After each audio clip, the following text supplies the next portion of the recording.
अक्सर विदेशी उत्पाद ही बाजारों में छाए रहते थे, तो वहीं अब भारत की बनी चीजें देश और दुनिया में अपना परचम फहराएंगी। दुनिया के किसी भी देश में जाकर के बेचिए, लेकिन निर्माण यहाँ कीजिए, मैन्युफैक्चर यहाँ कीजिए। Let nobody have any doubt that we can be globally competitive at our own terms, and that is why Make in India is right today. एक तरफ मैन्युफैक्चरिंग ग्रोथ को बढ़ाना है, एट द सेम टाइम उसका सीधा benefit Hindustan के नौजवानों को मिले, उसे रोजगार मिले और उसका परचेजिंग पावर बढ़े।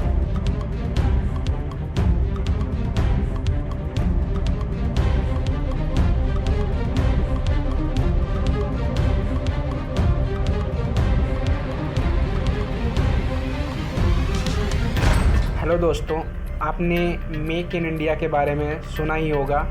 ये स्कीम 2014 में मोदी सरकार ने लॉन्च की थी और तभी से इसके दो ग्रुप बन गए। जो एक ग्रुप है जो बोलता है कि ये स्कीम सक्सेसफुल हुई है और एक ग्रुप है जो ये बोलता है कि ये स्कीम पूरी तरह से फेल हो गई है। मेक इन इंडिया का बब्बर शेर तैयार किया,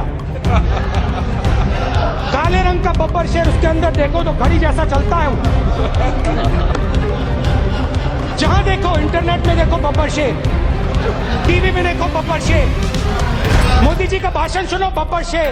मेक इन इंडिया से कुछ लोगों को तकलीफ इस बात के लिए है क्योंकि मेक इन इंडिया का मतलब है कमीशन के रास्ते बंद।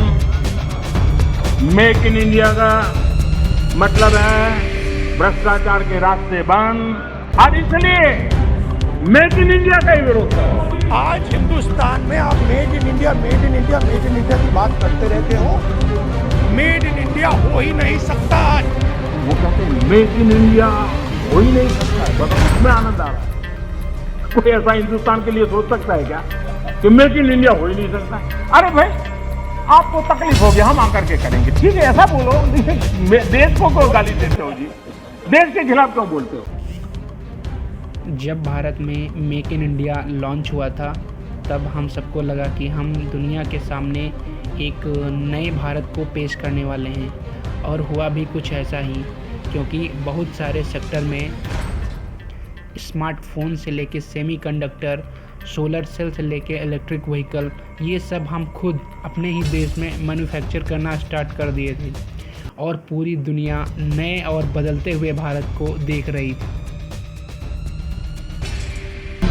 Prime Minister Modi today launched a Make in India campaign. Automobile से लेकर के एग्रो वैल्यू एडिशन तक काम make in India.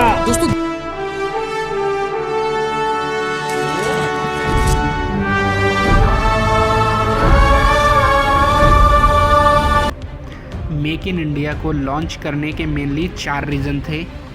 Number 1, India को मैन्युफैक्चरिंग हब बनाना और इंडिया की मैन्युफैक्चरिंग ग्रोथ को 12 to 14% एनुअली इंक्रीज़ करना।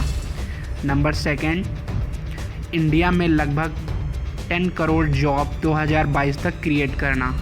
नंबर 3, भारत की एक्सपोर्ट को बढ़ाना और इंपोर्ट को कम करना, और यह इंश्योर करना कि भारत की मैन्युफैक्चरिंग सेक्टर जीडीपी में 25% तक का कंट्रीब्यूशन 2025 तक हो सके। नंबर 4, भारत में एफडीआई यानी फॉरेन डायरेक्ट इन्वेस्टमेंट को इंक्रीज़ करना, ताकि भारत में विदेशी कंपनियां आके अपना मैन्युफैक्चरिंग करें और यहाँ के लोगों को जॉब प्रोवाइड कर सकें।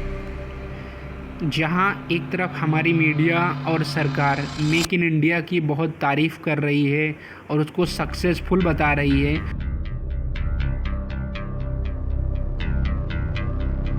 Make in India initiative has become visible across sectors, including areas where we never ever dreamt of making an impact. A decade-long journey has propelled India to become a global manufacturing.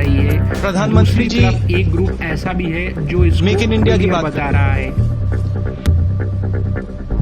Punjab का जो किसान है शायद उससे ज्यादा make in India कोई करता नहीं। इसने देश को खड़ा किया है। क्या जो गरीब मेक इन इंडिया करता है वो मेक इन इंडिया नहीं होता है, वो मेक इन कुछ और होता है।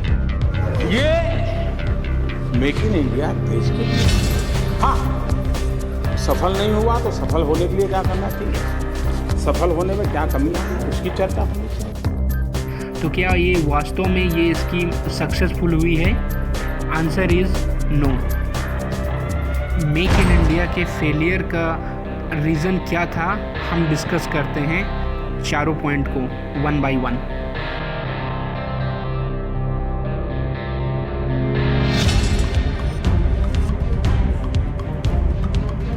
पहला ऑब्जेक्टिव जो पूरा नहीं हो पाया क्योंकि सिंस 2014 से मैन्युफैक्चरिंग ग्रोथ 5.9% रही है और इसमें पैंडेमिक भी इंक्लूड है। अगर उसको हटा भी दें तो 8 to 9% ही ग्रोथ रह जाती है।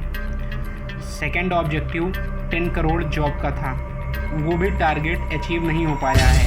हालांकि जॉब्स क्रिएट हुई बट 10 करोड़ वाला target still did not achieve, क्योंकि मैन्युफैक्चरिंग सेक्टर का जीडीपी में कंट्रीब्यूशन 2024 में 17.3% था और 2014 में भी ये 17.3% था। सो ये टारगेट भी अचीव नहीं हुआ। Fourth one is FDI। इसमें फॉरेन कंपनीज इंडिया में आके अपना पैसा इन्वेस्ट करती हैं, बट आप एक ग्राफ देखिए, 2014 में जहां $36 बिलियन इन्वेस्ट किया था वहीं $5 बिलियन विड्रॉ कर लिया गया था। वहीं 2024 में 70 किया गया और $44 बिलियन इन्वेस्टमेंट किया गया, मतलब इन्वेस्टर ने अपना पैसा विड्रॉ कर लिया और देश के बाहर ले गए। और मेक इन इंडिया का एक बहुत बड़ा रीज़न फेलियर का है अनस्किल्ड वर्कफोर्स, जिसके कारण ये मेक इन इंडिया, इसका भी कंट्रीब्यूशन है मेक इन इंडिया के फेलियर होने में।